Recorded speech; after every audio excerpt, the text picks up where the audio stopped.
আমি মহাকবি রবীন্দ্রনাথকে কবি হিসেবে, সাহিত্যিক হিসেবে, ঔপন্যাসিক হিসেবে যতটুকু শ্রদ্ধা দেওয়ার দরকার তার চেয়ে 10 গুণ বেশি দিতে প্রস্তুত। কিন্তু যিনি রবীন্দ্রনাথ ঠাকুর এই বাংলাদেশের স্বাধীনতার বিরুদ্ধে ষড়যন্ত্র করেছিলেন, যেই রবীন্দ্রনাথ ঠাকুর এই ঢাকা বিশ্ববিদ্যালয় প্রতিষ্ঠার বিরোধিতা করেছিলেন, সেই রবীন্দ্রনাথ ঠাকুর ঢাকাকে কেন্দ্র করে 100 বছরের অবহেলিত পূর্ববঙ্গের মানুষের উন্নতিকে হিংসার আগুন দিয়ে জ্বালিয়ে পুড়িয়ে ছারখার করে দিতে চেয়েছিলেন, সেই রবীন্দ্রনাথ ঠাকুরের সাম্প্রদায়িকতাকে আমি সমর্থন করতে প্রস্তুত না। মোহতারাম হাজিরিন, কথাগুলো বলছি ইতিহাসের পাতা থেকে, কেউ রাগ করলে আমি সরি, আমি দুঃখিত। সত্য কথাগুলো আজকে আমাকে বলতে হবে। আমি বলছি আমার দেশের কথা, আমি বলছি আমার জাতির কথা, আমি বলছি আমার প্রাণ প্রিয় মাতৃভূমি বাংলাদেশের 100 বছরের বঞ্চনার ইতিহাস, এবং এটা ইসলামেরও কথা। এই সেই ইসলাম, যে ইসলাম কুফা নগরীতে নগর গড়বার আগে শিক্ষা প্রতিষ্ঠান গড়বার শিক্ষা দিয়েছিল। এটা সেই ইসলাম, যে ইসলাম আফ্রিকায় কায়রাবান শহর গড়বার শুরুতে জামিয়াতুজ জাইতুনা প্রতিষ্ঠার ইতিহাস শিক্ষা দিয়েছিল। এটা সেই ইসলাম স্পেনের মধ্যে ইউরোপ জয় করবার পর দারুল হিকমা কায়েম করে সে এলাকার মানুষকে শিক্ষার আলো ছড়াবার শিক্ষা দিয়েছিল।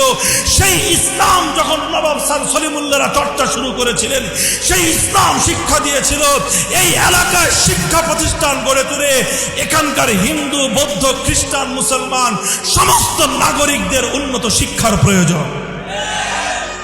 এজন্যই নিজের বাপের আমলের পাওয়া, নিজের বাপের আমলের পাওয়া জমি, ব্যক্তিগত জমি ওয়াকফ করে 100 একর জমি দিয়েছিলেন নবাব স্যার সলিমুল্লাহ। মুসলমানদের দেওয়া সেই জমিতে ঢাকা বিশ্ববিদ্যালয় প্রতিষ্ঠিত যখন হতে যাবে, যখন এভাবে ঢাকাকে কেন্দ্র করে পূর্ববঙ্গ এটা উন্নত হতে যাবে, রবীন্দ্রনাথ সহিংস আন্দোলন শুরু করলেন। আরে কি আন্দোলন? কথা বলেন। সহিংস আন্দোলন। আজকে রবীন্দ্রনাথ, তোমরা এই রবীন্দ্রনাথ ঠাকুরকে তোমরা আজকে সম্প্রীতির মূর্ত প্রতীক হিসেবে প্রতিষ্ঠিত করবার চেষ্টা করো। সম্প্রীতির মূর্ত প্রতীক যদি এ মাটিতে থেকে থাকে, কবি নজরুল মূর্ত প্রতীক। কবি নজরুল এজন্যই জাতীয় কবির মর্যাদা পেয়েছেন। কবি সাহিত্যের দিক থেকে রবীন্দ্রনাথ নজরুলের চেয়ে সিনিয়র হতে পারেন, কিন্তু মানব প্রেম, মানুষের ভালোবাসা, জাতি ধর্ম নির্বিশেষে সম্প্রীতি, সৌহার্দ্য, সম্মানের অধিকারের দিক থেকে রবীন্দ্রনাথকে আসামির কাঠ করে দাঁড় করানো ছাড়া ইতিহাসের আর কোনো উপায় না।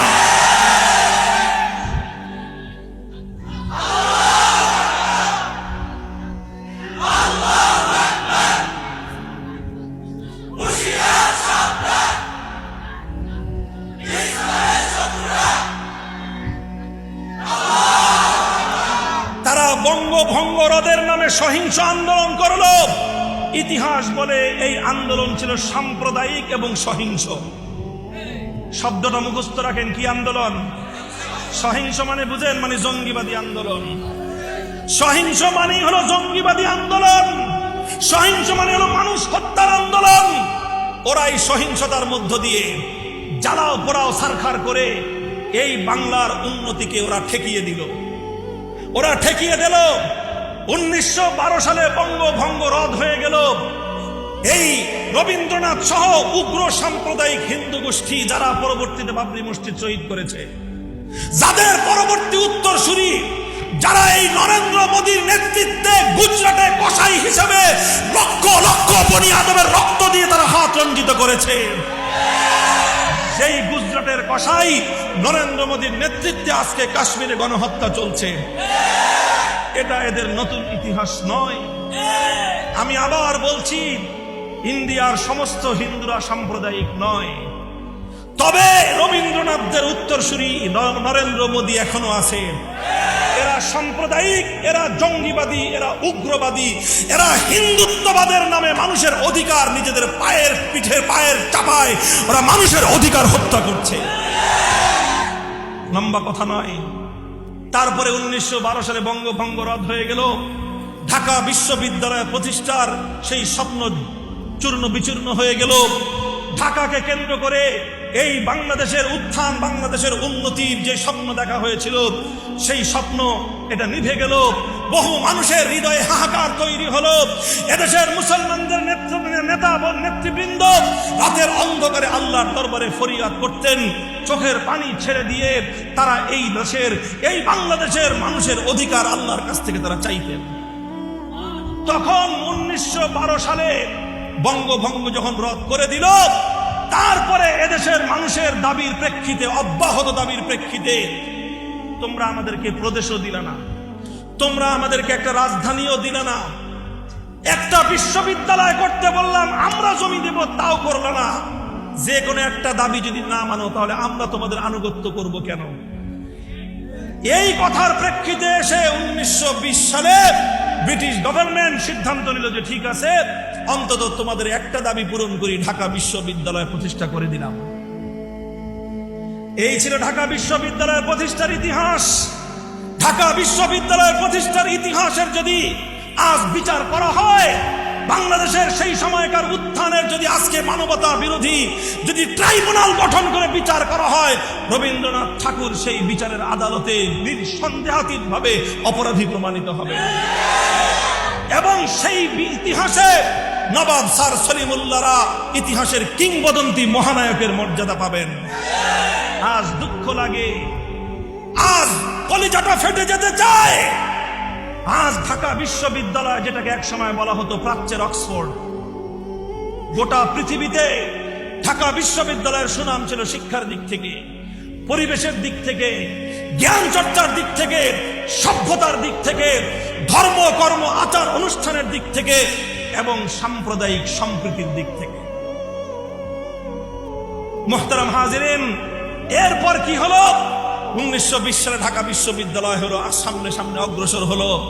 আজকে এই ঢাকা বিশ্ববিদ্যালয়ে এখন আর ওনারা নবাব স্যার সলিমুল্লাহরে চিনেন না। এখন নবাব স্যার সলিমুল্লাহর জন্ম দিবস কবে, মৃত্যু দিবস কবে, নবাব স্যার সলিমুল্লাহর জীবনের ইতিহাস কি, ঢাকা বিশ্ববিদ্যালয় প্রতিষ্ঠার ক্ষেত্রে নবাব স্যার সলিমুল্লাহর অবদান কি, এগুলো ওনাদের আলোচনায় আসে না। ওনারা আলোচনা করেন রবীন্দ্রসঙ্গীত নিয়ে, ওনাদের আলোচনার বিষয় হলো রবীন্দ্র সাহিত্য, ওনাদের আলোচনার বিষয় হলো রবীন্দ্র বাবা ঠাকুর। আমি আবারও বলছি, রবীন্দ্রনাথ ঠাকুরকে সাহিত্যিক এবং কবি হিসেবে সম্মান করতে আমার কোনো আপত্তি নাই, কিন্তু রবীন্দ্রনাথ ঠাকুর যিনি ঢাকা বিশ্ববিদ্যালয় প্রতিষ্ঠার সময় আগুন দিয়ে ঢাকা বিশ্ববিদ্যালয়কে জ্বালিয়ে দিয়েছিলেন, হিংসার আগুনে জ্বালিয়ে ছারখার করে দিয়েছিলেন, সেই ঢাকা বিশ্ববিদ্যালয়ের আজকে পরিণাম দেখলে আমাদের লজ্জায় মাথা নত হয়ে যায়। নিজের বাপ সলিমুল্লাহরে বাপ ডাকতে লজ্জা লাগে, আরেকজনের বাপ রবীন্দ্রনাথকে বাবা ডাকতে তাদের আনন্দ লাগে। আরে ভাই, এটা গাদ্দারির ইতিহাস। একটা দেশের গৌরবোজ্জ্বল প্রতিষ্ঠান ঢাকা বিশ্ববিদ্যালয় হলো বাংলাদেশের সর্বশ্রেষ্ঠ বিশ্ববিদ্যালয়। যতগুলো প্রাইভেট এবং যতগুলো পাবলিক বিশ্ববিদ্যালয় আছে, এর মধ্যে ঢাকা বিশ্ববিদ্যালয় হলো বাংলাদেশের 1 নম্বর বিশ্ববিদ্যালয়। কথা ঠিক না বেঠিক? আমরা বিশ্ববিদ্যালয়ে, ঢাকা বিশ্ববিদ্যালয়ের ইতিহাস স্মরণ করি, সেই সময়ের ইতিহাস আমরা আজও স্মরণ করি এবং আমরা বলি, ঢাকা বিশ্ববিদ্যালয় যদি সেদিন প্রতিষ্ঠিত না হতো, তাহলে এই ঢাকাকে কেন্দ্র করে এই গোটা বাংলা অঞ্চলের, বাংলাদেশের মানুষের যে উত্থান ঘটেছে, সে কারণে 1947 সালে শেরে বাংলা সোহরাওয়ার্দী বঙ্গবন্ধুরা তারা কলকাতার অধীনস্থতায় যাননি, তারা বলেছেন আলাদা মুসলিম রাষ্ট্র আমরা চাই।